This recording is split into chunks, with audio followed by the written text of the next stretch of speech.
त्रेता के बाद कलयुग में उतरेगा पुष्पक विमान कहते हैं इतिहास अपने को दोहराता है।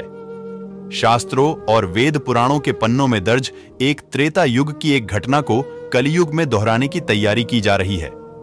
यह घटना मर्यादा पुरुषोत्तम भगवान श्री राम के काल यानी त्रेता युग से जुड़ी है। रावण के वध और लंका पर विजय के बाद जब श्री राम अयोध्या लौटने की तैयारी करने लगे, तब लंका के राजा विभीषण ने पुष्पक विमान से जाने का अनुरोध किया।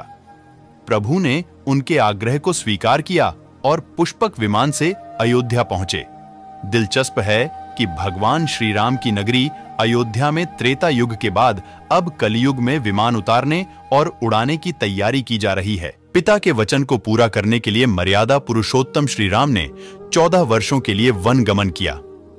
भरत नहीं चाहते थे कि उनके बड़े भाई राम वनवास काटें। आखिर भरत ने कहा कि यदि वे 14 वर्ष पूरे होने के अगले दिन यदि अयोध्या नहीं लौटे तो वह अपना देह त्याग देंगे। तब श्री राम ने भरत को वचन दिया था कि वह तय समय पर अयोध्या लौट आएंगे। लंका में रावण के वध और विभीषण के राज्याभिषेक के बाद उन्हें अयोध्या लौटना था।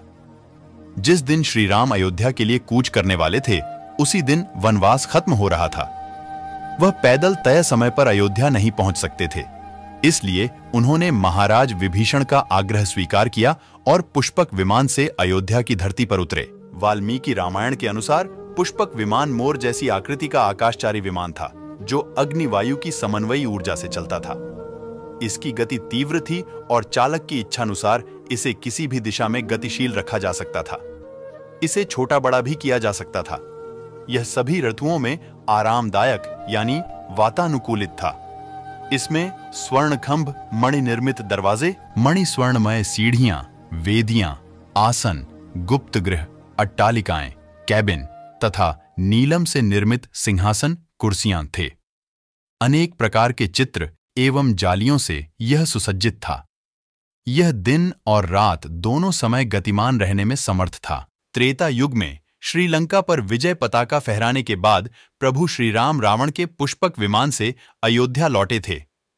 अब कलयुग में अयोध्या का जीर्णोद्धार किया जा रहा है।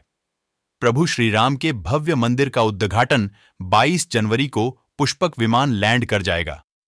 इसी के साथ इतिहास के पन्नों में वह दिन सुनहरे अक्षरों में दर्ज हो जाएगा, यानी भगवान श्री राम की नगरी अयोध्या में त्रेता युग का इतिहास कलयुग में दोहराया जाएगा। इसलिए आप लोग इस वीडियो को लाइक और सब्सक्राइब कर दो और कमेंट में जय श्री राम भर दो।